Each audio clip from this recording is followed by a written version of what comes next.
going on, fam? This is Brother Rob here, Ejikati. I'm super excited for this edition, this episode. We're actually kicking off what I like to call No Skinny Jeans Allowed Conversations with Black Men, right? And so the intent of this discussion is really to help us to see one another as brothers, okay?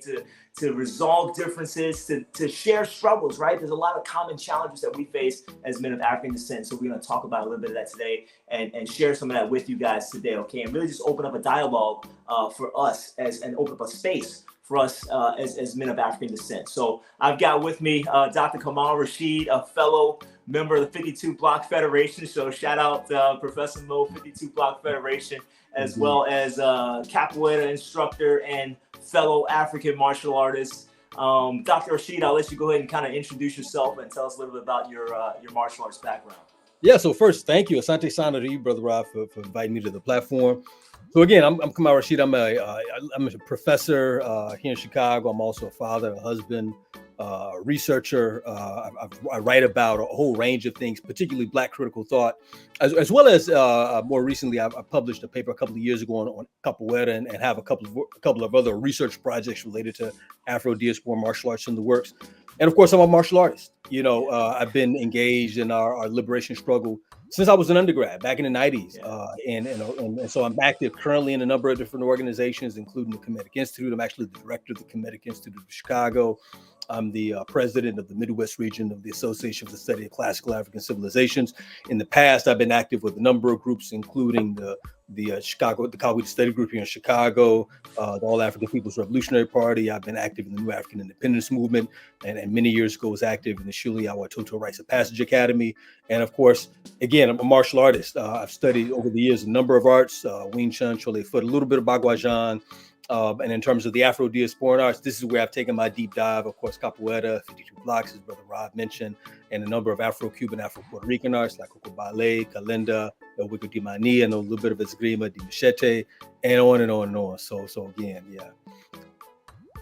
That's amazing, brother. That's amazing. Thank you so much. I know that's just a little bit of glimpse of everything, but you know, really what I wanted to bring us on today and talk about is really your experience and your background, specifically in African martial arts, because for a lot of us, it's really hard to get into African martial arts, right? We don't have necessarily a school around us. We don't have instructors around us. And so how did you get into African martial arts? And then two, what inspired you to go down that road? Why not just stick with like the Wing Chun and the Chole Foot and the other stuff? That's really interesting because it was back in the 90s. I was an undergrad. I was studying this eclectic martial art. It was called Goshin Jitsu. So it was like a precursor to MMA. So it had elements of boxing and karate, judo, jiu-jitsu, wrestling. And it was during that time, a brother I knew, he mentioned, he introduced me to capoeira. He told me about it. I think he did the Jenga. I don't know what he was doing, some kind of weird dance. And he told me about this movie called Only the Strong. Yep, classic. Exactly. So shortly after that, I went and rented it from the video rental store.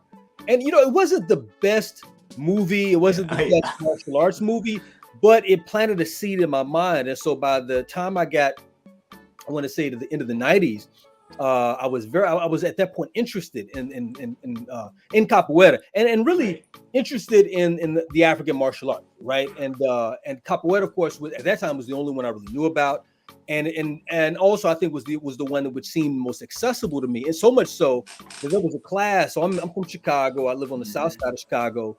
At that time, there was a class at Thule Park. So for folks who know, Chicago, this is on the south side, right off the drive.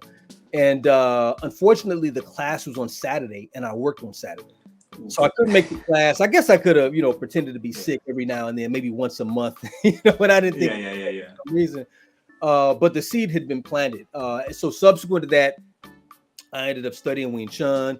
I went back downstate to grad school. Ended up studying Chole Foot.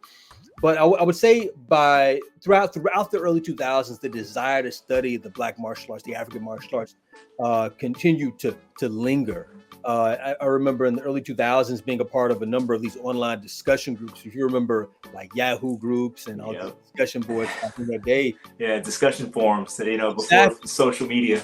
Exactly. And at one point, in fact, I got so frustrated with some of the politics of these groups, I started my own. So there was a group called the African Warrior Tradition. Some folks, if you want to dig, really deep into the crates, may know about this group. So we had this, again, Yahoo group, the African Warrior Tradition. And it was around 2005. I was studying Chole Foot, was studying mixed martial arts, but the desire to study the African martial arts was very prominent. It was something which increasingly was irrepressible. And as I thought about it more and more, what I realized is that for all of the beauty, both the kinesthetic as well as philosophical, as well as technical beauty and efficiency of the non-African arts, especially the Asian martial arts, I felt a sense of dissonance in those arts. That is, I was able to certainly embody the principles of those arts, but there was something which was missing, right? There was a certain resonance which was absent. And back then I bought, it was a 2 VHS set, Hati Kalindi's World of African Martial Arts. So he was interestingly enough, he was in the Yahoo group. No kidding. Yeah. So I emailed him. They said, I don't know what I'd have to go to find the old email, but I essentially told him who I was, indicated that I was interested in the African martial arts. He told me that he had a camp coming up. It was up in northern Michigan. Yeah. So I'm down in central Illinois at the time. This is for me, like a 7-hour drive, but I was like, hey, whatever. So I hopped in the car. This is in June 2005. Drove all the way up to northern Michigan, met Hati Kalindi. Also met another person, Mestre Pertuvelo, also known as Dennis Newsom, who is a capoeira teacher. He's currently my capoeira master, as well as a practitioner of a number of Afro-Diaspora and African arts. And so that was really what started me down the path. Later on, I was able to study capoeira with a brother named Taboho. At that time, he was with Coraji Oru. I was living in St. Louis, and that was really, in a lot of ways, my official beginning, because what happened when I went to Hati Kalindi's camp, it whet my appetite and it gave me a taste of these arts.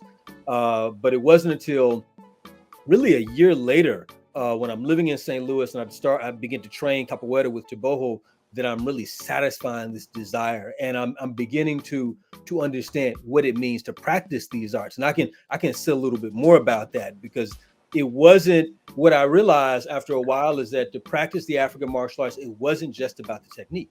It was about a whole range of things. But that was really what brought me into this. I guess I should, and at that time, this is like back in the 2000s, mid 2000s, doing capoeira. I picked up a little stick fighting from Hati Kalindi, so I'm doing some of that. And that was really the start of things. And so it would be in the 2000s and the 2010s, and towards more currently in the 2020s, where I would begin to encounter more practitioners and more teachers and able to enlarge my repertoire. But I guess I should say, there's a friend of mine, Talawa Dodo, and he talks about how it was something he posted online one day, which I thought was fascinating. He said that I think African spiritual systems reflect the ontological totality, that is, the full humanity of African people. And when he said that, it really resonated with me. In a lot of ways, it resonated with my own thinking about the significance of the African diaspora arts. And it was something that I had a feeling about before I really had immersed myself. But as I began to practice those arts, and certainly once I began to teach those arts, I gained a deeper appreciation of. And so to me, the African combat arts, they're vehicles wherein the history, the worldview, the spirituality, and the kinesthetic values of African people are fully embodied and fully expressed, right? So when you talk about history, like one of the things that was always interesting to me practicing Kung Fu, there was, and other people I think talk about this, there was a certain resonance, obviously, with some of the elements of the history of certain Chinese martial arts, like Chole Foot, for instance. Yes. In Chinese martial art during the Japanese occupation, Chole Foot, practitioners were a part of this anti-occupation resistance, right? Yeah. Exactly. So this idea of resistance, even before that, right? Even into the late 19th, early 20th century, even before the Japanese occupation, there's a discourse of resistance, which is associated with these arts. And as a Black person in America, right? That idea of resistance was very resonant. Of course, what's absent here is the very specific question: is how did our ancestors engage in this resistance? That's right. That's right. Because they weren't resisting the Qings, they weren't resisting the Japanese, right? They were resisting European settler colonists in North America. And so for me, this question of engaging in an art that reinforced the type of historical grounding and the type of historical consciousness that we need in order to understand, our time and place in the sort of in this continuum of African history, as it relates to worldview. again, these traditions were they were reminders of a number of things. Like for instance, Aikwe Armah, he talks about the people of the circle and the people of the sphere. These arts were, if you think about how they're practiced, right? What is practiced in the circle, and it's not the only one, but many of these traditions, they're practiced in a circle. They're practiced in play. There's the effect of counterclockwise. Absolutely. There are a number of elements of African cosmology and ontologies that are embedded in these principles. So when Aikwe Armah talks about the people of the circle, the people of the sphere, that is this way in which we're synergistically connected to one another, that's embedded, right? That type of communality is embedded in the very practice of the art. That third piece, the spirituality. One of the things that is important to me, and I think I realized this about capoeira probably within the first few years of a couple of years of my practice of it, that these arts are rituals of ancestral remembrance, right? That they're connected to the inviolability of community, and so they're very powerful, right? They are very powerful, very resonant, very reflective of who we are, who our ancestors are, and they serve as mechanisms to reinforce that. And I guess lastly are the kinesthetic values. One of the things that's very interesting, I remember Hati Kalindi told this story, and I think this was at the World African Martial Arts conference that he did in 2007. And he talked about how, back in the day, a lot of the top fighters in like karate or kung fu schools, a lot of the top fighters would be brothers. And it was interesting to me, and I've met brothers and sparred with brothers who did traditional Japanese and Chinese and Korean martial arts. What was interesting to me is that they moved like brothers. They do 100%. They got up there and they rocking. They have the flow. They got the rhythm. They got work, and that wasn't mediated by this particular, East Asian tradition. In many instances, this is mediated by the kinesthetic dynamics of African and Afro-diasporan cultures. And so to me, our arts are predicated on the rhythm, the comportment, and the culturally mediated movement practices of our people. And so to me, they were fully resonant. And so, those things, the possibility of those things, I think, excited me and enticed me to embark down this path. And it was once I embarked down this path that I realized that these arts were really and truly and fully reflective of who we are. That's amazing, brother. And I'm about to go off script because I got so many questions just to unpack in what you just said. Because, first of all, for me, the thing that stuck out was that you gravitated towards, the African martial arts. And I'm kind of wondering, what was your consciousness at that time? Or have you always had a sense of, Pan-Africanism, or how were you first exposed to that, which kind of led you on this journey? Because it's not common, right? So that's right. I'm so glad you asked that, because for me, the arts, my interest, so it was two streams. I mean, I have to be honest about this. My practice and a desire to learn the African martial arts was the convergence of two streams of consciousness.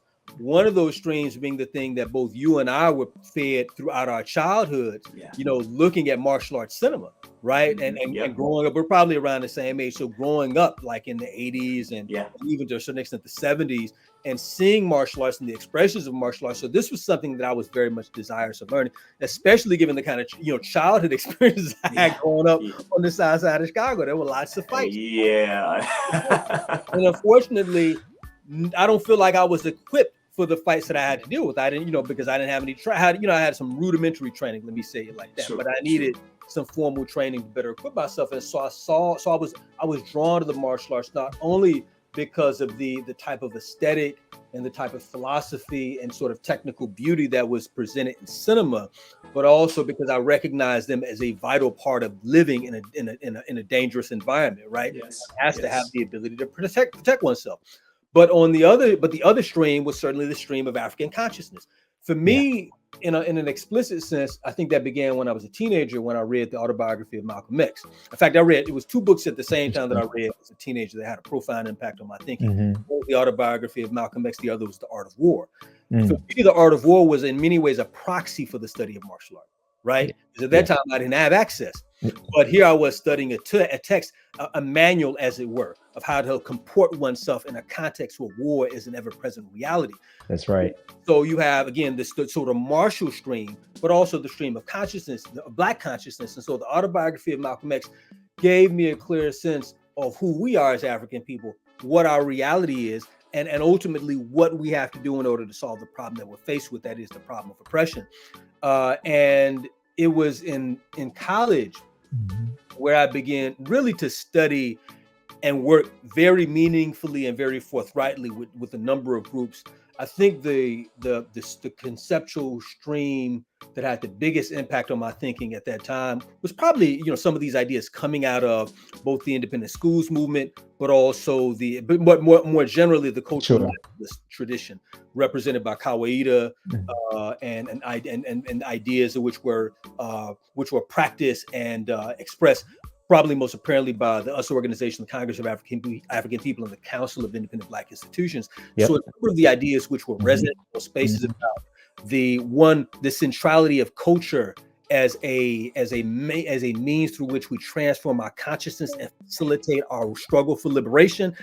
That was an idea which once I encountered it, and once I evaluated its logic, it was an idea which became inseparable from how I thought about our condition, right? That inevitably, if we're going to solve the problem, if we're going to eradicate the oppression that we're faced with, and if we're going to restore African sovereignty, then inevitably we have to deal with the reclamation of our culture, right? And so for me, the pursuit of the African martial arts was indelibly shaped by that type of critical consciousness as well.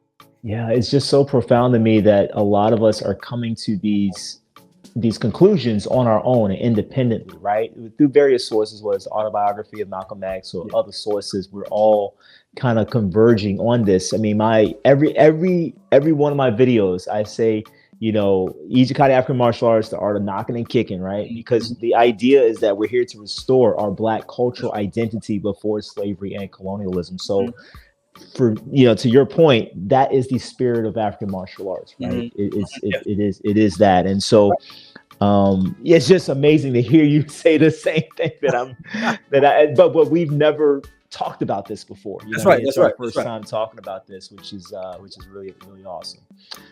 So my next question has to do with your thoughts on the unity of our people, right? So Pan-Africanism, the aim, objective, of course, being unity and sovereignty. So where do you see us currently, and where do you think we need to go as a community, particularly here in America? It's interesting.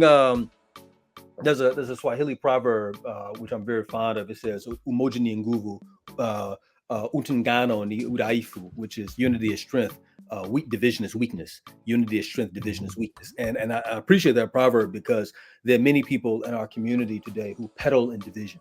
They peddle in division as if division is a source of strength, but division, in fact, is false strength.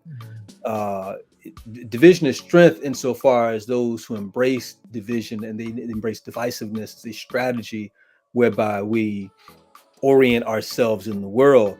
Division only seems to be a strength for them because of the echo chambers in which they have situated themselves, right? And so because they reinforce their own ignorance, that it gives the false impression that this, in fact, is a position of surety. But the reality is, no people can change the condition that they face, particularly a condition like ours. And when I say ours, I don't mean just African people in the United States, but I mean African people globally. We have a shared condition, a collective condition. And any measure or any proposed solution to that problem is one which requires the effective engagement, the holistic engagement of our people.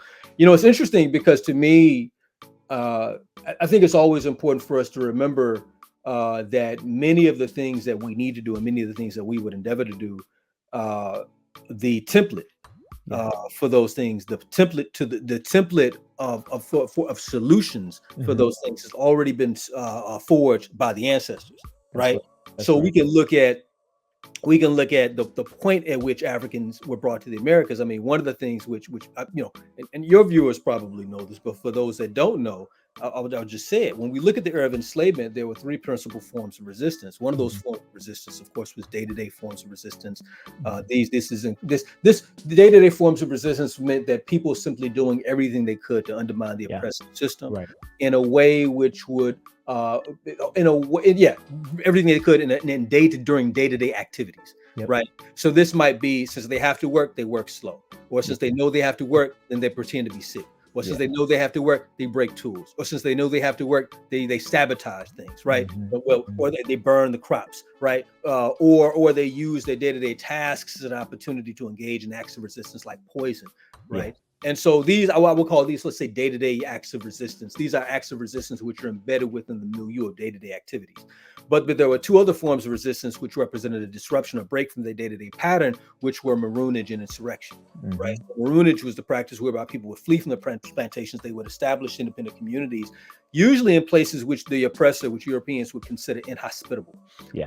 So in several parts of North America, that was swamps, swampy areas.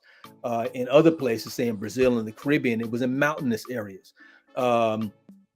And so that was one tactic. And the other tactic would be insurrection.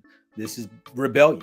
Right. One of the things that has to be pointed out for all three of these forms of resistance, they all three required cooperation across the gamut of members of the community.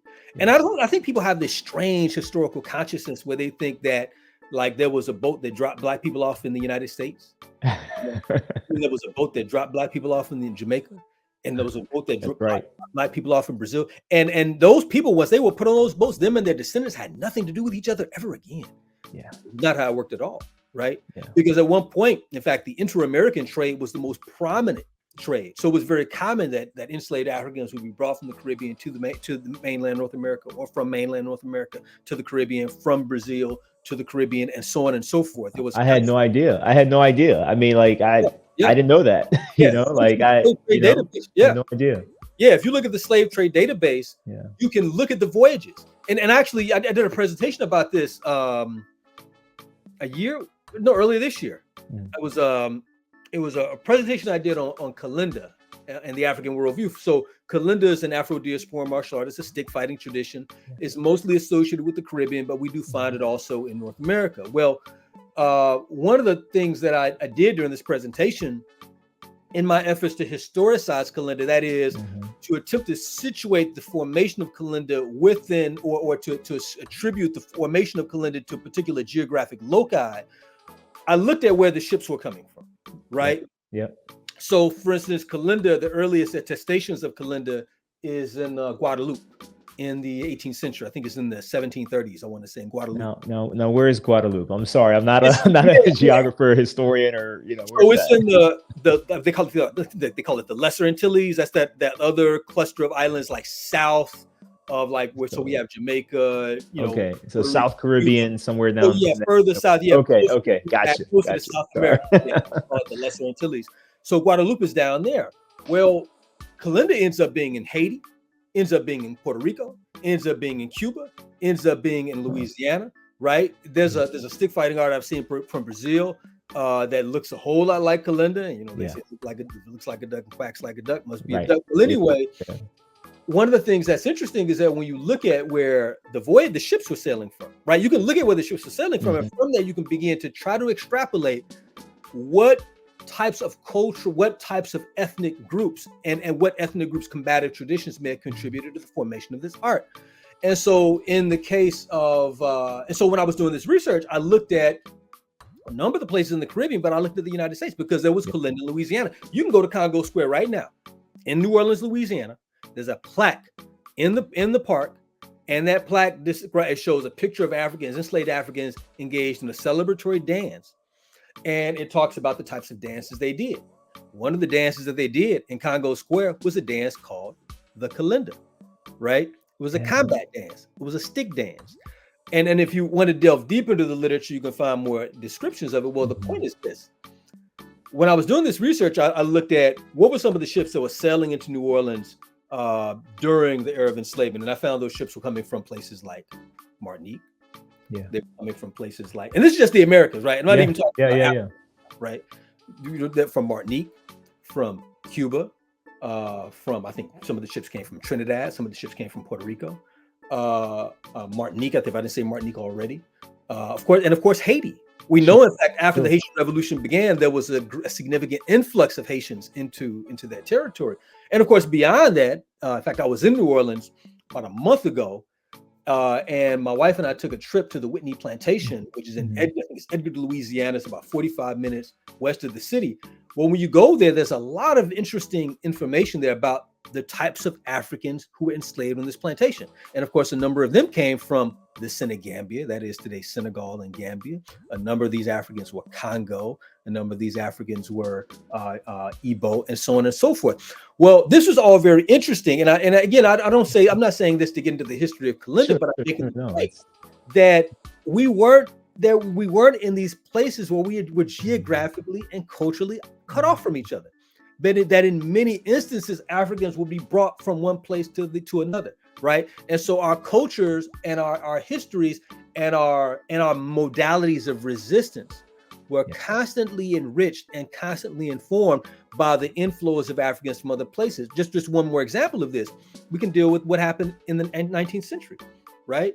You know, and I'll give two 19th centuries, and this is again to get to this point of unity. Yeah, no, you're good, brother. So I want to use the Haitian Revolution as an example. And again, you know, I don't know if folks understand this. The Haitian Revolution. I don't know, you know, and so we have to say these things, right? Yeah, you do, because most of us, everything you're telling me now, most of this I've not heard before. Obviously, I'm familiar with the Haitian Revolution, you know, just a cursory knowledge of it. But most of this, we're not familiar. We're not taught this. We don't know a lot of this information, right? So, yes, sir. Please. Well, Haiti, I think people have to understand the Haitian Revolution was not simply in its totality solely about the liberation of Africans on the island of Hispaniola, right? Because once the revolution was won, Dessalines committed himself to the liberation of African people and argued, in fact, that Haiti was an outpost for the liberation of Africans throughout the diaspora. Yeah, you had Africans in this country. The African South, was it Charleston, South Carolina? Denmark Vesey, was it Denmark Vesey? Okay. Denmark Vesey, who of course organized a well-known conspiracy in the 19th century. Of course, the conspiracy was undone by traitors, which is how many, if not most, of our conspiracies, our plots to liberate ourselves were undone during this era, not just here, but throughout the diaspora. Well, Denmark Vesey was inspired by the Haitian Revolution. You know, you have to understand this. So even if we're not talking about the influx of Haitian people themselves, which of course did happen at a certain point, the ideas, right? The flow of ideas. It should be noted also, of course, that legacy, that Denmark Vesey's legacy and his heroism also inspired David Walker, who wrote David Walker's Appeal, which was a declaration, which was a critical and incisive analysis of the inhumanity of the oppressor. But it also was a call to African people to free themselves. And of course, David Walker, who unfortunately died prematurely, inspired a sister named Mariah Stewart, who also exhorted African people to stand up and liberate themselves. And so again, there's a stream of continuity. I guess the last thing I'll say with regards to this 19th century piece in Haiti, of course, many Africans in the United States immigrated to Haiti. That's right. In the 19th century. Right. Those people have this wacky idea that like, oh, there's black people in the United States. So you have these nuts online with the acronyms, you know, and I'm not going to name, you know, yeah. Because it's idiocy, but they have this wacky idea that there are black people in the United States and we're nothing like black people in the Caribbean. I'm not sure what historical awareness you have. Right. You know, if you had a historical understanding, you would understand that we are constantly engaged in exchanges with our people the world over, both Africans in the diaspora, but also Africans on the continent. So to me, I think we have to understand that those Africans understood the necessity of union. This is why I made the point about the insurrectionary struggles and the Maroon struggles. Those folks understood in order to be successful, they had to unify with each other. Whether some of them may have been born in the Caribbean, or some of them were born in the United States, or some of them were born in the continent, or some of them were born in the Caribbean, or some of them were born in the United States.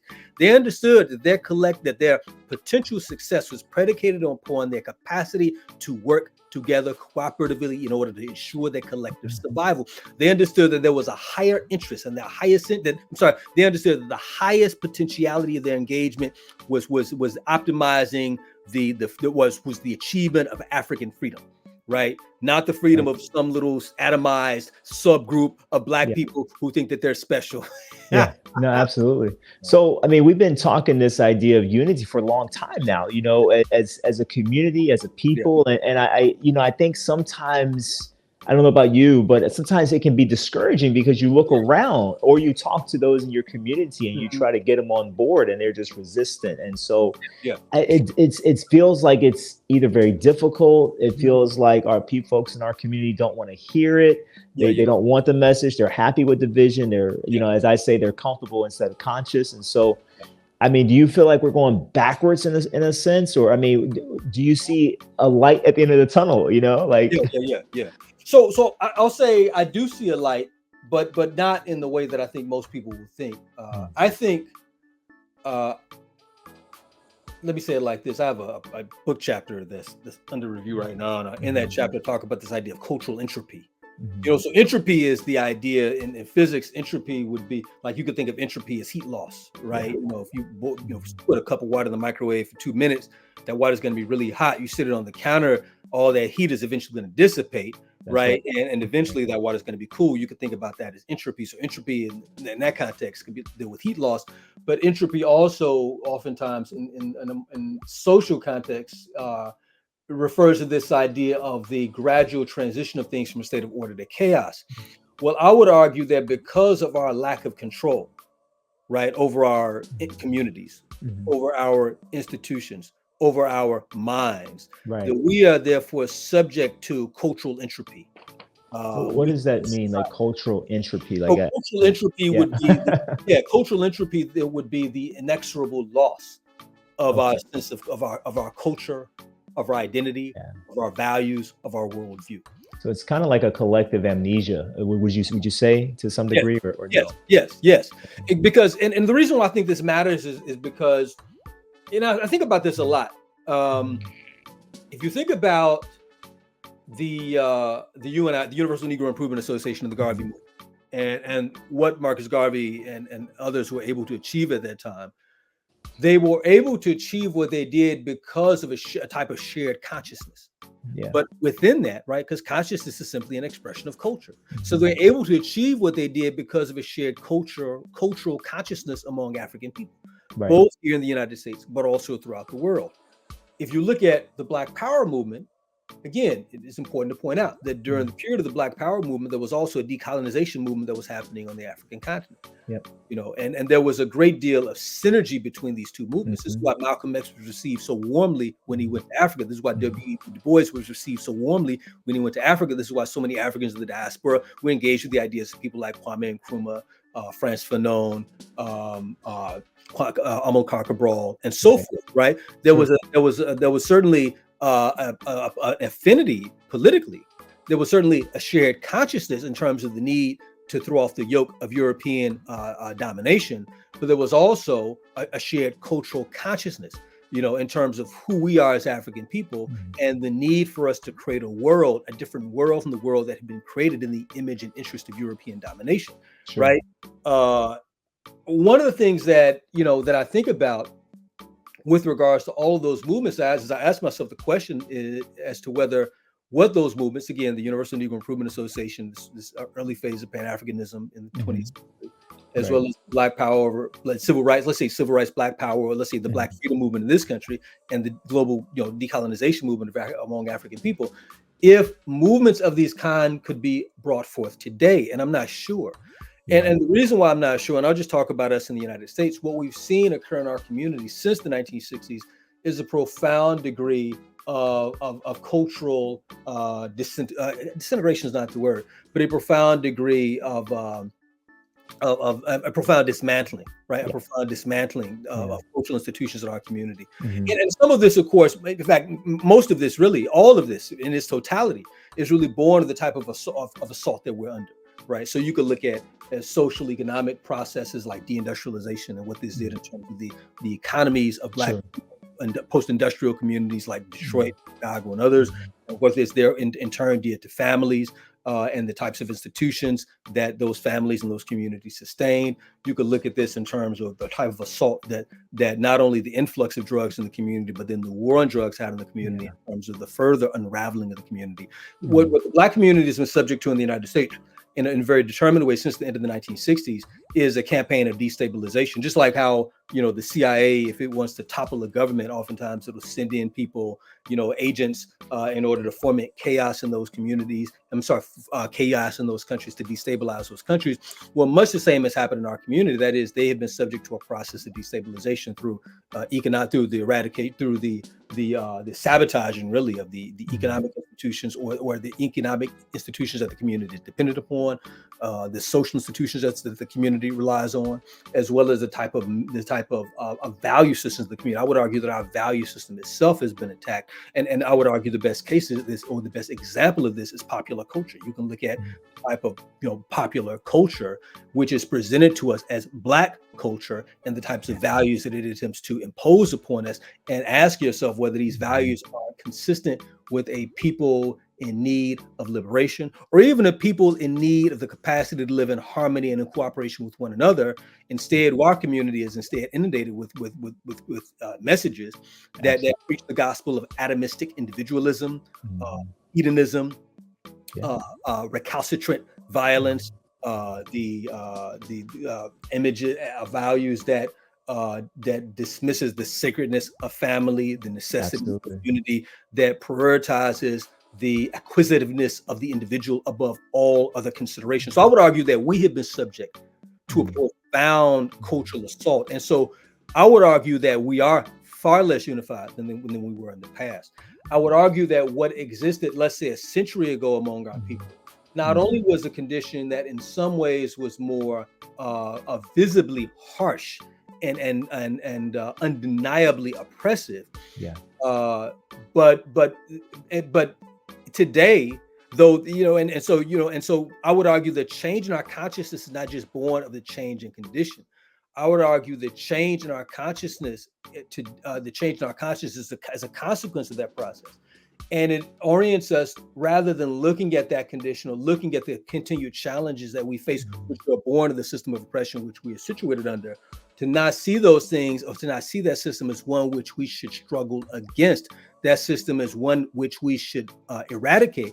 Instead, we are compelled to acclimate ourselves to that system, to attempt to find fissures wherein we can integrate or penetrate that system and achieve our individual success. So we are oriented towards seeing ourselves as individuals and to pursue our lot as individuals rather than as a collective. Because I think if we engage in a sober assessment of the capacity of Black people, that is African people in this country as a collective, to achieve self-determination, to achieve optimal well-being within the structural frameworks of U.S. society as it is presently organized, I think most of us who are thinking about this rationally, who would answer honestly, would have to come to the inevitable conclusion that this is not possible. Because if it were possible, the evidence of that would be at hand, right? But in fact, it is very lucrative. It is very profitable for us to be in the state that we're in, right? You can think about the private prison industry. You can think about all the money since the 1980s that goes into law enforcement and the hyper policing of the Black community. You can think about all the money that's made off of alcohol sales, you know, in the Black community. And this has been a controversial issue since the 1980s. You can think about all the money that's made by religious institutions that from our cultural amnesia or our cultural misorientation, or all the profit that's to be gleaned from the profound, all the industries which are sustained by virtue of the type of economic, by the absence of viable economic institutions in our community, which enables others to effectively prey upon us on the basis of our weakness, or perhaps more urgently, relative to current events, the political institutions and organizations that prey upon the powerlessness and hopelessness, right, of perhaps like of the Black community. And so there's a whole social apparatus that profits from us being in the situation that we're in. And so again, I would argue, I think that we're actually less unified than we were before, but I say that I think there is hope. And I think the reason that exists to have hope is that the social conditions that we exist under have always, I would argue, been the most effective catalyst at bringing about critical consciousness among our people. I would argue the social conditions, that we exist under do far more to bring a greater number of us into a state of critical consciousness than anybody reading, the autobiography of Malcolm X. Absolutely. Or hearing some enlightened presentation or analysis of our condition. I think it's our conditions. I think what we have to do, right, as people who are critically aware or culturally and politically conscious, we have to make sure that critical ideas are readily available for those folks when they come into that consciousness. That's right. Lest they be misdirected. Because one of the major mechanisms which has been used to derail consciousness and derail the type of resistance that African people could otherwise be engaged in is instead of a striving towards self-sufficiency and sovereignty, which are really expressions of Black nationalism, the Black nationalist tradition, which goes back centuries in this country. Many of our people are instead presented with militant forms of integrationism. Right, more vociferous forms of pleading, protest, put up signs, knock down statues. Yeah, I mean that's really what happened, right? Exactly. All that energy really went. It was. I wouldn't say it was wasted, but a majority of that energy was wasted, right? Definitely So because many of us have been seduced into thinking that vociferous appeals about the virtues of our humanity, or simply the value of our humanity, is far more important than us creating a power base for ourselves. Right. I would consider that a mad perspective. Mad. Yeah, it was the tool that we was given. Like you have a problem. You gotta put a screw in a wall, and you're given a hammer. You know what I mean? We just had the wrong tool, right? We didn't have the right tool. But one thing, as you mentioned, as far as our movements, one thing I've kind of been advocating for with those in my circle and those who listen, is that a lot of our movements we've been very unsuccessful in training our replacement, right? So a lot of times the movements we've had, they have failed, right? Or at least declined when the leader was either assassinated or passed away or otherwise taken out. And then that was it, right? And so it's difficult. And this is where African-centered education comes in, but we have to be training our replacement. We have to be thinking 400, 500, 600 years from now. Like, we can't be thinking like, okay, just, in the next 40 years or 50 years. No, we have to think beyond just our own lifetimes. And so that's something I've been really advocating for. So on that note, I wanted to ask you a little bit more about what you're doing locally there in Chicago and with your school, to find out, like, how are you grooming or training or building like your replacement or that next generation? Great question.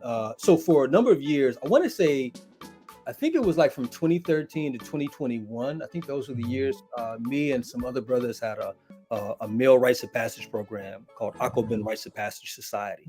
And that, that institution was unambiguously committed towards the task of creating a new generation of critically conscious African men. I think some people who perhaps don't understand the significance of Rites of Passage, they will say, well, what's the point? Why does that relate to this larger question? Well, again, those who have the capacity to facilitate, those who have the capacity to advance our struggle for liberation, are those who have, ideally, who are optimally situated in this regard, are those who have a critical consciousness of who we are as African people, who understand the role of culture, who understand the role of culture as a means towards a liberatory struggle, and understand what the ends of liberatory struggle, that is, the goal of liberatory struggle, must be. And so for us, Alkebulan Rites of Passage Society was an opportunity to engage in a very sustained process with a group of young men around these ideas, values, and practices. Because when we operated from the basis of, so the Council of Independent Black Institutions may advance the model that there are essentially 6 levels of institution building that are necessary in order for people to be sovereign. Those institutions are food, clothing, shelter, healthcare, education, and defense. That should have been 6. The idea is that in order for a people to be free, they have to be able to feed themselves. They have to be able to clothe themselves. That's right. They have to be able to house themselves. They have to be able to heal themselves. They have to be able to educate themselves. They have to be able to defend themselves. Presently, African people in this country can do none of the above. Not comprehensively. Sure. Right? And if we're serious about our freedom, then we therefore have to be serious about our capacity to do this. We have to be further serious about our capacity to create institutions in this vein. At any rate, our curriculum in many instances was organized around those 6, you know, and so we dealt with, you know, natural medicine. We dealt with urban farming. We dealt with self-defense and so on and so forth.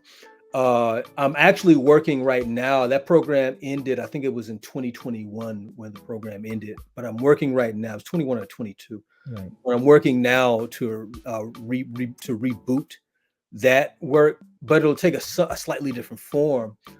One of the things that I want to do in the next iteration of it is to really center it around some of I want these combative traditions. Yeah, absolutely. I've learned that I teach. I want those to have a more prominent role, and so I'm working on developing the curriculum now. And hopefully in 2025 we'll be able to launch that program. So for me, that's a part of that succession plan, right? That's a part of that succession plan. Absolutely. Because we have to our visions of our notions of futurity. Again, if we look at our ancestors, for our ancestors, that notions of futurity were not abstractions, right? They didn't simply hope for the future. They planned for the future, and they built models and institutions and processes to ensure that particular future came to fruition. You know, whether it was through their rites of passage processes, their processes, their systems of governance, their educational processes, their food production processes, so on and so forth. As a people striving to a sovereignty, I think we have to operate. We have to operate in the same manner. And so that's one aspect of it. In addition to this, of course, I work with a number of community groups. The Kemetic Institute of Chicago is one of those organizations where we try to bring critical ideas pertaining to our history, culture, as well as current events in the African world to the consciousness of our people for the sake of engaging in a very broad-based educational process to create critical consciousness. And I guess the third, of course, martial arts. You know, I teach martial arts. I teach capoeira. Capoeira is the main thing that I do. So my group is I'm a part of a group called Os Melanges de Mestre Toro. This is a group that was founded by my teacher, Mestre Perto Velo, in San Diego, California. And so I teach the Chicago, chapter of the group. And capoeira is really that's the main martial art that I teach. But I teach other arts as well. I teach 52 blocks, Afro-Puerto Rican kalinda, Afro-Cuban kalinda, another Afro-Puerto Rican art called Coco Ballet, Owego di Mani, and so on. So one of the things that I'm working to do right now, hopefully before the year's out, I want to begin to engage, bring those arts to our community more scale. Capoeira is a beautiful tradition, but for me, it's important that African people understand the excellence of African people from as many dimensions as possible. Yes, right? Absolutely. And so when it comes to the combat arts, I want them to understand the genius, the kinesthetic genius of African people in the context of how it expresses itself through the Afro-Brazilian tradition, how it manifests itself in this African-American tradition, how it manifests itself within these Afro-Puerto Rican or Afro-Cuban traditions, and so on. But also, we have to understand how the excellence, the cultural genius of African people manifests itself in other areas of cultural activity as well. So that's some of what I've done. Last thing I'll say, up until 21, also my wife and I, we had an urban farm here in Chicago, and this was also another vehicle through which we engage with the community and through young people. Again, for us, it's not enough to talk about these things, and it's not enough for us to know that African people need institutions to free themselves. We can't just talk about it. We have to, as our people say, be about it. So this is what I've attempted to model my life around. Not the talking, but the doing. So that's first of all amazing and awesome that you have all these different avenues and vehicles that you're working in. And I know our audience is probably thinking like, man, how can I get involved? How can I learn from you? Like, are you doing any online lessons for the community? Are you doing any workshops or anything that folks can engage with you? Can they pay you for private lessons? I mean, how can folks learn all that people back in the set, how can the community learn all that you have to offer? I mean, how can they do that? Yeah. So we welcome support. We welcome support. I think there are a couple of ways that people can support us. One, people can, if you're interested, if you're in the Chicago area, or if you're not in the Chicago area, because I actually teach capoeira on Zoom also. But I teach capoeira here in Chicago on the South Side. So you certainly, you can come and check us out. if you're interested, if you're not in the Chicago area but still want to learn capoeira. I teach people on Zoom, unless there's somebody I know, like in our group, who's in the locality, then I'll usually refer you to them. But if you're not in any of those places, you can certainly, I'll certainly welcome you to my class. I also, I do teach private lessons. I teach, so these days, like 52, Coco Ballet, Kalinda, and so on. Those are so that these days, for the most part, I teach via private lessons. So if that's something you're interested in learning, I teach those lessons both in person here in Chicago, but also online via Zoom. Those are arts you're interested in learning. People can also, I do workshops from time to time. I'll be doing a workshop this Sunday. It's a community design event out on the west side of Chicago. I'll be doing a workshop. You can go if you go to my capoeira group's website, which is Chicago Malandros. That's MALANDROS.com. Again, Chicago Malandros, MALANDROS.com. I'll post some information about that workshop on the website. And I do, workshops here and there, at different places throughout the year. But yeah, or if you'd like, even if you're interested in bringing me to where you are to share some of this knowledge, I'm always eager to share knowledge. In fact, not too long ago, I was in New York, the Future Blacks Federation Convention. I taught a workshop there. And that was really cool. That was really cool. Because, I'm sorry I missed that one. Yeah. And what I saw, what was interesting is when I was teaching it, people were making these connections, between 52 and capoeira. And there's some very interesting connections. So, again, I'm available to our community. My purpose, the reason why I'm here, right, on this planet, is to facilitate the process of restoring our people to the ways of our ancestors, as a means of restoring us to sovereignty. And so for me, I'm desirous of sharing, whatever knowledge that I have with our people, wherever and however I can. And of course, also, we do take donations. Folks want to donate, you can do that also. If you go to my capoeira website, there's a donate link. You can donate as well. We always happy to receive support. Studying the as Brother Rob can tell you, studying the Afro-diasporan arts. What do people say? We're going to ain't no punk. Right. Because often because it's not like studying karate. There's probably a million karate schools in Chicago. That's right. Yeah. BJJs, I'm sure a million BJJ schools in Chicago. For these arts, you gotta go out there. You gotta find them. You gotta find them. Absolutely. Yeah. So what we're gonna do, brother, we're gonna put your information at the bottom of the screen. So anybody that's looking, they have that, the link to the website. If there isn't, we'll put your Cash App down there. If there is an email address or email or anything for folks to get a hold of you, we're gonna make it easy so that way they don't have to think about how to spell it. We're gonna just put it all right at the bottom of this video, and it'll be in the description. So we'll make it simple. But we want folks to get a hold of you because it is difficult to find qualified instructors in African martial arts. And so I think the more we can expose folks to folks that are out there like yourself, that's what we want to be able to do. Yeah. So my final question for you is with regards to, so how can folks do what you're doing, right? So let's say I'm a young black male, maybe I'm in my mid-20s, and I want to help my community, but I don't have the resources. I may not have certain skills, certain knowledge, certain abilities. Maybe I'm in college, but how can a young black male get involved and help his community, and what should he do? I would say the first thing is study. For me, like I said, the impetus or the seed for this path was prefigured in the types of consciousness that I was developing as a teenager. So I would say study the works of thinkers that posit this connection between culture and liberation. One book that I would strongly recommend in that vein is The Irritated Genie, an essay on the Haitian Revolution by one of my teachers, Jacob H. Carruthers.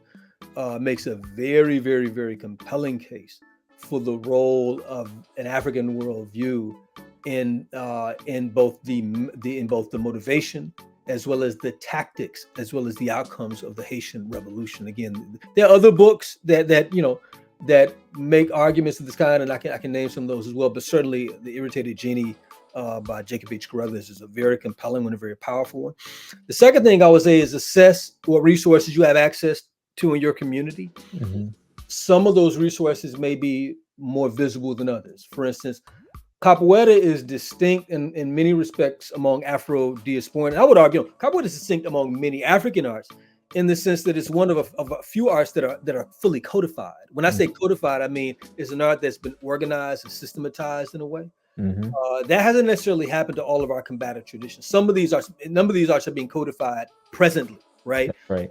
And capoeira has also been globalized for good or ill.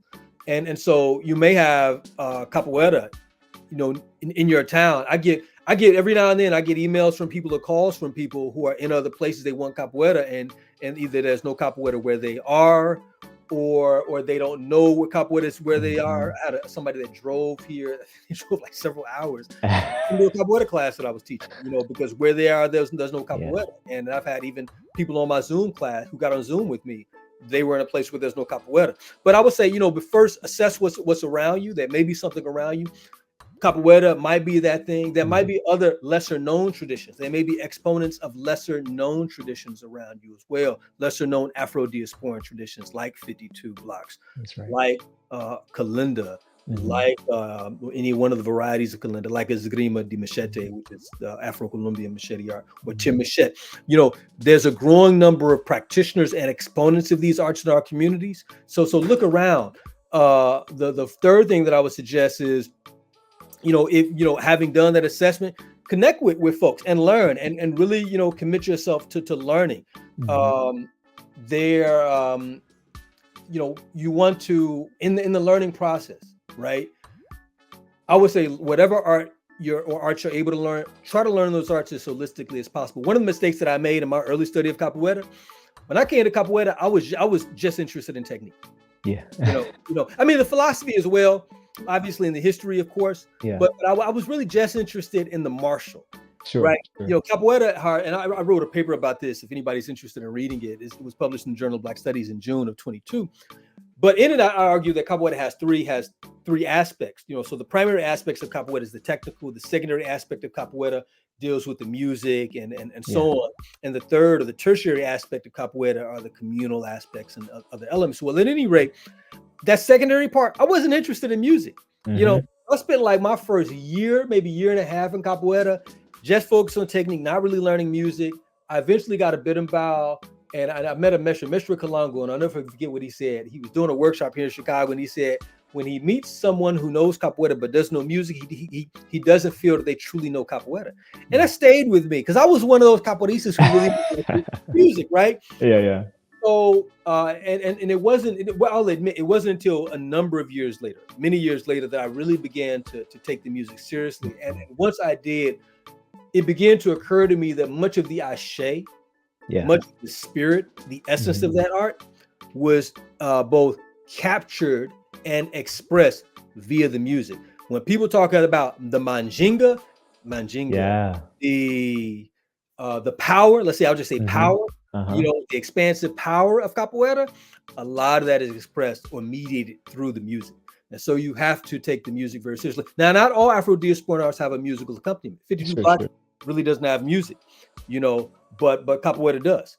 Not all, Kalinda, all the Kalindas that I'm familiar with have music. The ones that I learned have music, but I don't know if Timachet from Haiti, I don't know if it has music. I don't think it has music. Sure. So maybe it's art that doesn't have music. But my point is, if the other elements, if the non-combative elements of those art entails its philosophical traditions, its historical traditions, its spiritual traditions, its musical traditions, study, learn, and develop some appreciation of those, because those are fundamentally important constituent elements of those arts. And then lastly, I would say, especially if you're someone who wants to share this knowledge in our with our community, which I think is a reasonable desire. When I was a young man, every time I got a little bit of knowledge, I was telling everybody. You know what I'm saying? I'd be on the absolutely. Each one teach one. Anybody. Each one teach one. Absolutely. I was like, brother, let me holler at you real quick. Come here, sister, let me tell you about this real quick. So if you're one of those folks that desires to teach these arts, remember to really dedicate yourself to learning these arts and learning them well. And again, I would say, like I said before, make sure you find a really competent, proficient, knowledgeable teacher. Learn those arts. if you're training in a system that has some kind of certification process, make sure that you get the credential or the blessing or the permission to teach, because it's important that we transmit these arts with fidelity. You know what I'm saying? Right. And then lastly, what I don't want people to do, what I would dissuade anyone from doing, we have to begin to think differently about how we transmit these arts to our people. Not just say that like we shouldn't have martial arts classes and we shouldn't have like open up studios and teach the arts. We should do that, but there also may be limitations to that. Limitations in terms of the economic viability of that relative to the type of consciousness in our community. Sure. But there also might be limitations in terms of what we're able to transmit. And I could say more about that, but I'll simply say this: these arts who are most resonant, these arts who are most powerful among our people when they were living traditions, which were part of our daily life. And that was true of all of them, right? Whether we're talking about 52 blocks of jailhouse rock or any of the folk boxing traditions among African Americans, right? At a certain point, these were living traditions. And in some cases, some of them still are, like slap boxing is in some places still a living tradition, right? Capoeira is in many respects still a living tradition. Some of these arts aren't necessarily that, for a number of reasons, which we don't really have time to get into. But it is important that we develop mechanisms to fully establish these arts within the context of our community in order to maximize that transformative potential. Right? That's right. That's right. No, I appreciate that, brother. One I know I said that was my last question, but I got to let you go. But you talked a little bit about the spirit of African martial arts and spirituality, specifically in African martial arts, and that's something that I've been harping on a little bit, not harping on, but I've been kind of bringing up in my content, because for me, African martial arts is certainly an art. It's a science. It's a philosophy, but it means spirituality, and so I think it's impossible to separate the two. And so if you could speak a little bit to the role of spirituality in the African martial arts, that'd be helpful. Yeah. So one of the things, people have to understand this. All cultural traditions are embedded within, let's say, a broader cultural complex. So if we take any tradition, right, that tradition is inextricably linked to a broader cultural complex. For those of us who have done, and I haven't really done a whole lot of this, because I mainly did Chinese martial arts, but for folks who did Japanese martial arts, they know this very well, because those traditions are embedded in a larger cultural complex that entails that are linked to, in some instances, Zen traditions. Again, the tradition of Zen Buddhism. They are often, especially traditions like jujitsu and so on, connected to martial traditions, particularly samurai traditions, and as a consequence, are also embedded within a broader historical tapestry, right? And this is true of all combat arts. So the combat art, we tend to treat these things, or we tend to take these things and put them situate them in isolation from the larger complex of actual cultural elements that really established and sustain them. When we talk about capoeira, for instance, I mean, you see this when you look at the lives of capoeira masters, right? Mestre Bimba was well known for going to the terreiros, right, the houses of candomblé, because Mestre Bimba was a practitioner of candomblé. Candomblé is an Afro-Brazilian spiritual tradition that is largely based. Some expressions of it are largely based, and I think most expressions of it are largely based on the Orisha or the Yoruba tradition. But there are others within it that are influenced by the Fon and Ewe tradition, and there's also a Congo influence within candomblé as well. In capoeira, you'll often see a situation where people are playing the game of capoeira. Something happens, there's a break in the game, and people do the Volta da Mundo. What do? They walk around the circle. What direction do they walk in? They walk in a counterclockwise direction. Isn't that interesting? For those that don't know what that means, the counterclockwise circle signifies the Congo, the Bakongo conception of time, space, and reality. They visualize the universe and time as a counterclockwise circle that transitions from 4 points of causality: conception, birth, maturation, death, and transformation. And so we mirror that pattern within the context of capoeira. That same counterclockwise motion we do in capoeira, that was the same counterclockwise circle that Africans in this country would do when they did the ring shout, and so, you see this, and if you look at traditions like, what's another one? El Juego de Mani from Cuba is linked, and strongly associated with the Congo tradition, both Congo musical traditions in Cuba, but also the Palo tradition, which is again is a Congo-based Afro-Cuban spiritual tradition. And again, we can look at other arts and see similar dynamics, where the spirituality or the spiritual expressions and spiritual philosophies of the people are embedded in their tradition in a number of different ways. In some arts, this is easier to see than others. With capoeira, is there if you recognize it. That's in right. A tradition like Mani is very explicit, right? In a tradition like, well, I'll leave it at that. The point, though, is this. The reason this matters is because these arts were conceived and enacted as holistic vehicles. I remember years ago having a conversation with Ahati Kalindi. He said something really interesting.